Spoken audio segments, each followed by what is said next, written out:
A lot of times people think that they need to start big. So I think we might have talked about this before. They think they need to go all out, like 3 times a week or 5 times a week to start off with. You have to go to the gym or like watch some sort of video. But really, the simplest thing is just to start moving. It's the Health in the Real World podcast. It's time to start the show with Janke as your host. Here to give you everything that you need when it comes to fitness strategies. We keep it simple and easy. It's your roadmap to get healthy. You don't need equipment and you don't need a gym. Just the right strategies to get you fit and trim. Welcome to Health in the Real World. I'm here today with Nadia Santiago. You've been here twice, right? This is your third time? Yeah, that's right. A one-on-one interview, and then we did the group interview with you and a couple other people. So welcome back. Excited to be back. I've got a new hairstyle and everything. Yeah. How long have you had the hairstyle? Well, I mean, technically it's the hair color. It's been a few weeks, so If you want to do something fun, I would say it's only hair, right? So it's only hair. It grows out, right? It'll grow back. Exactly. Cool. Well, welcome back again. Today we want to talk about kind of the peripheral, I want to put that in quotes, but some of the other things that people can do to optimize their health, specifically the M&Ms. We were talking about mobility and mental health. So I like these as topics. Tell everybody first, just kind of introduce yourself just for people who maybe didn't watch the other two podcasts that you're on. Yeah, so I am a transformative fitness and nutrition coach. Funny thing is I studied psychology in graduate school with the intention of continuing on as a researcher in spiritual psychology. When I kind of jumped ship from that, I decided to put my effort into my own fitness and mental health. And that spurred the career change into actually becoming a fitness coach for others. So one thing I really love about fitness is that, for a lot of people, they say in psychology, what they like to say is that you work from the inside out. But what I love about the fitness world is actually you can work from the outside in. So improving your physical health, and then that helping to shift your mental health. Yeah, it's pretty amazing how they both kind of will lead to each other, right? Like, and I tell people this, that, if you have, let's say 5 goals, usually your fitness goal is the one that's going to lead to everything else, right? So like, you'll start to feel better mentally, emotionally, your relationships will improve because you'll have more energy and you'll have more like kind of zest for life, and you'll work harder and more efficiently in your job, and everything will kind of domino from there. Mobility and mental health. It sounds like you kind of already a little bit went down the mental health path. Do you want to start with this? Like, what's your kind of general overarching approach to mental health? What do you talk to people about? What I would like to focus on is self-care. In our fast-paced society, and particularly for those of us who live in places like the Bay Area, where life is just so busy, you're focused on work most of the time, and then you're focused on family at other times. A lot of times it feels like there's no time left to focus on yourself.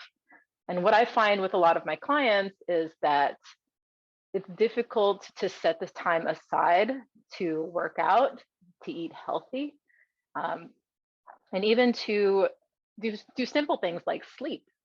So what I encourage them to do is,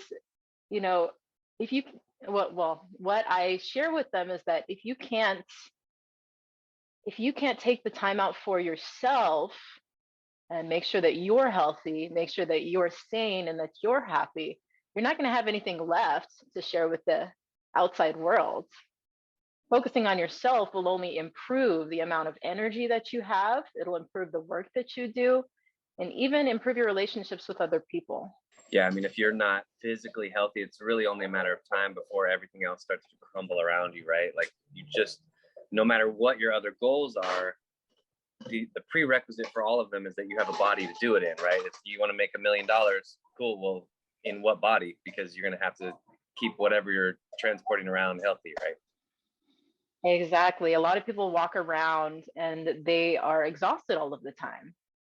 And they don't understand that that exhaustion actually comes from putting energy out constantly, but not actually taking the time to fill yourself up. And in order to fill yourself up, you have to slow down and set time aside for self-care. Also, set time aside for exercise. It's really funny how like I've fallen into this trap before, you know, when I was first starting my business, and it was like work, work, work. And I was working on the computer, maybe building my website or something, and I had realized that I hadn't worked out in like a week and a half. And there was some rationalization that was like, no, that's okay. This is more important. And again, it's like, it's almost like when you get into that mindset, you have to sort of remember that, like, what's the real goal? Like, why do you want to work so hard, right? Why do you want to push, push, push, go, go, go? And if you really backed up, I mean, we do things because we think we're going to feel better having done them, right? And there's almost like this, I don't know, I'm trying to like put myself back into that mindset of when I thought like working was more important than my body. You know, it was like a couple of years span, and it really is almost like this self-sacrificing, like, it's okay, my body's still going to be here when I'm done, and after this project is done, then I can pay attention to my body or my fitness or whatever. And I don't know, sometimes that becomes a slippery slope, right? And like it just becomes harder and harder to change the momentum, I guess.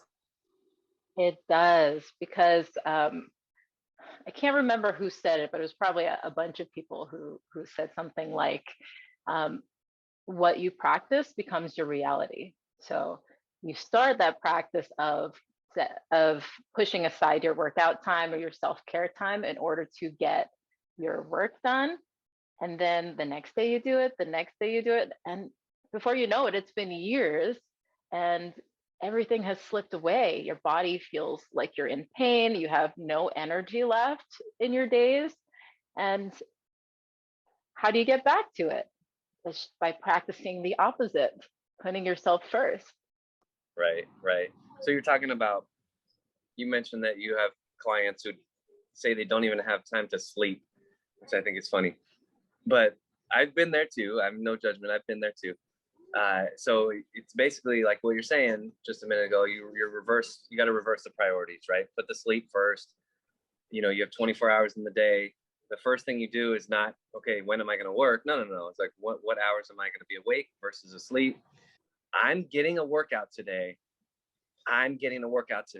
Period. End of story. Like, I don't care what you guys do. Like, I could leave you right there, sit in the corner, or like, doesn't matter. Like, I'm getting my workout today. And I think like at first I thought that was a little selfish, and it is, but selfish in a good way. Like, you expect me to take care of you, and I'm like going crazy insane over here, and that just doesn't work. I think the analogy with the airplane that everybody knows, you know, put your own oxygen mask on first. You can't help somebody else if you're dead or depleted or just running on empty. So Totally.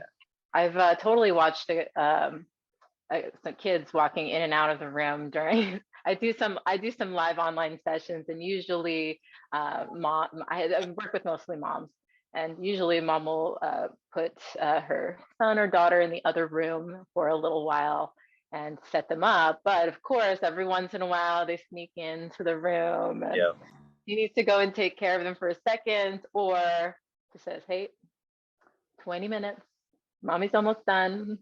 But yeah, you do have to, you know what, you're setting a precedent for not only for how your relationship with them is going to continue in the future, you know, so that you're setting boundaries for yourself, but it's also showing them that it's okay to set time aside for yourself. Because I think that a lot of times parents don't teach that to their kids. So it's important.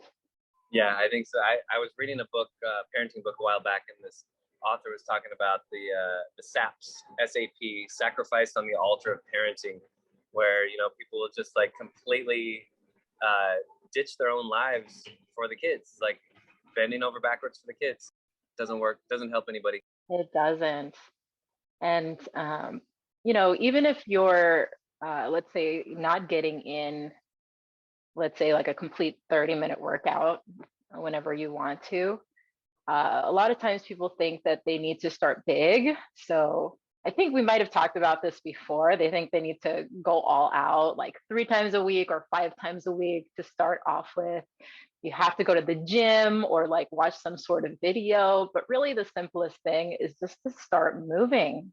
Yeah, I think, and that's one thing, you know, fitness is really 2 steps, in my opinion. It's determining where you are and then taking the next step, right? So if you're not doing anything, it's like, okay, well, you're not walking at all now, right? No, I'm not walking at all. Okay, cool. How about this? Tomorrow, just walk around the block 1 time, right? And then we've just done more than we did today, right? So that is technically progressive overload and on a very small scale, but we're, you know, taking little baby steps to, you know, 1 day at a time, getting a little better. And I like what you said, like, you don't need to do 30 minutes. Something that you said reminded me of, it was kind of like a shift into talking about mobility, because you said progressive overload, right? Just start with a walk around the block. So we kind of mentioned earlier that once you've practiced that habit of not doing anything, things start to tighten up. You start to feel the pain in your body. You start to feel the fatigue on a daily basis. And the simple thing to do is just get your joints moving, get your muscles moving, right?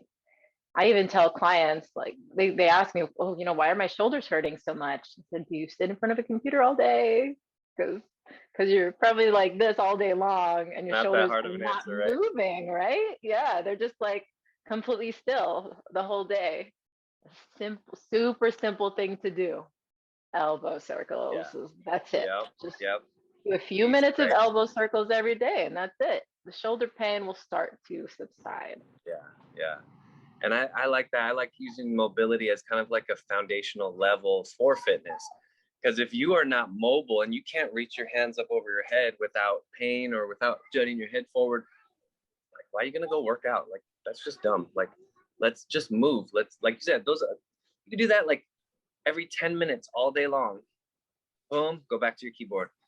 Boom, go back to your keyboard. So, and that's huge. That, like, the prerequisite movements that I'm going to pull some number out of thin air, but, you know, like before computers and technology. So maybe, I don't know, 30 years ago, 40 years ago, when we weren't, not we, I mean, I was playing on the playground 30 years ago, but you know what I mean? Like when society wasn't, when we as a society weren't so sedentary and, you know, people, I guess, mowed their own lawns a little bit more and cleaned their own car, you know, like little things like that. And there was, I think, a higher baseline of fitness, I'm guessing, because I'm just assuming, you know, I see everyone on their phones and it's like our baseline has dropped. And so now, you know, you can't even reach over your head without shoulder pain. Like, you have zero business doing an overhead press or any other type of weightlifting exercise that's even remotely related to your shoulder, because you can't even reach over your head with no weight at all. So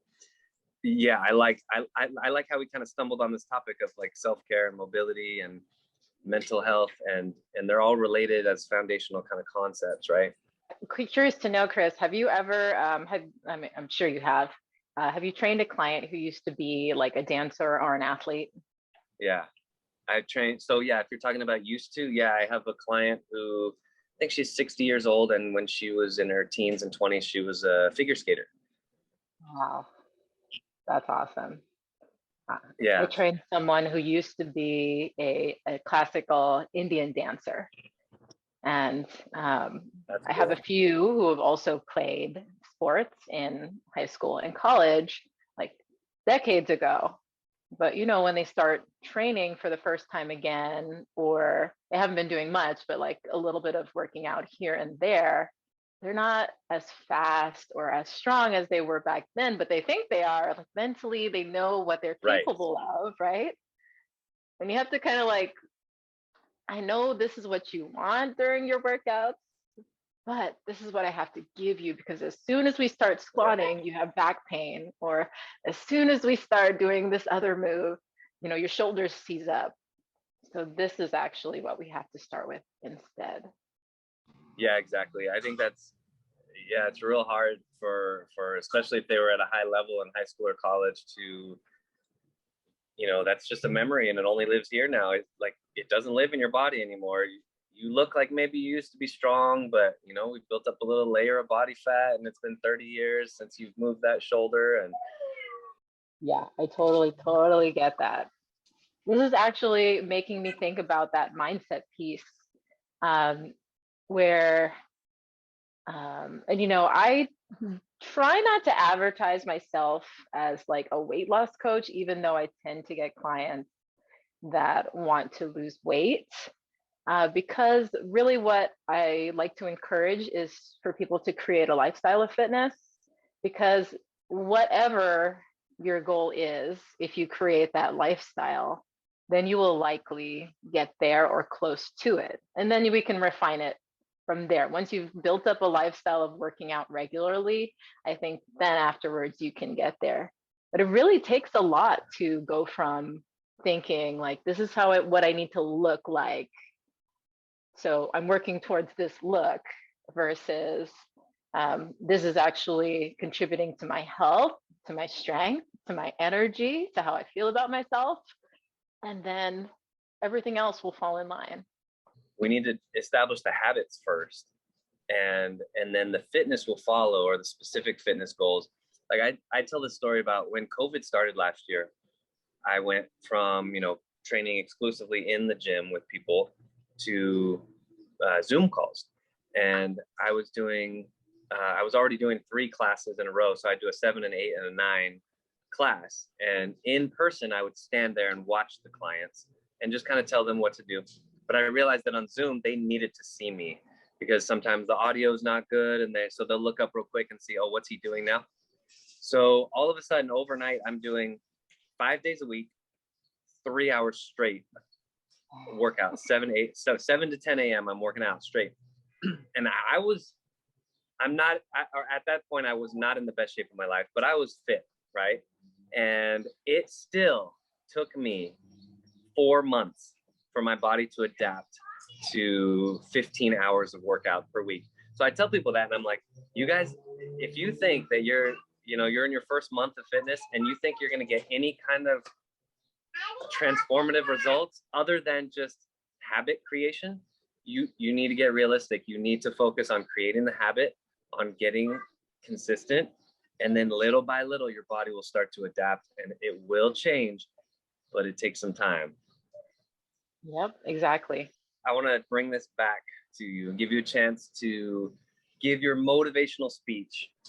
So you're hired by a university or corporation or something to give your motivational talk. This can be about fitness. It can be about more, whole life type stuff, life principles. What kind of motivational speech would you give to these people to kind of get them off the couch and, get them active in their lives? If I had to give everyone one succinct piece of advice that would help change their life, I would say decide how you want to feel on a daily basis, then organize your goals and your action steps to fall in line with that. I personally had this experience where I was exhausted. I didn't feel good about myself.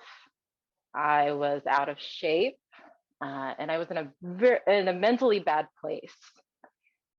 I realized that I didn't have a specific idea of how I wanted to feel. I only had this idea of what I should be achieving in my life. But as soon as I decided that I wanted to feel energized and be happy in my life, I was able to find out how to get there. And as I found out, exercising regularly, eating healthy foods, and surrounding myself with a community of kind, compassionate people was what led me there. What are you up to now? Like, what projects or what types of training are you doing?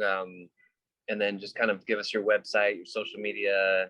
My biggest offering is live online training. I run workouts Pacific time, 12:15 p.m. Monday through Friday. and it's a variety of strength training workouts and cardio and core mixture. I've also do nutrition coaching one-on-one, and I am currently creating a fitness library so that I can sell, so that I can share programs that are people can do on their own through Tier Coach. So that's my biggest project and the one that I'm most excited about, because they don't have to wait for me to be available in order to work out, but they can benefit from the programs that I offer. Right. That's awesome. And what's your website again? It's something by Nadia. I remember that.com. Transformwithnadia.com is where you can find me, my website. And I'm at Transform with Nadia on Instagram. I actually post a lot of videos and quotes there. So follow me. Yeah, you do. You post a lot of inspiring quotes. It's really awesome. Cool. Well, Nadia Santiago here on Health in the Real World. Nadia, thanks again for joining me. Thanks for having me, Chris. I really appreciate it. And I love your podcast. Thanks for listening to the Health in the Real World show. Make sure to like and subscribe and comment down below. Visit mycorebalance.com to learn more.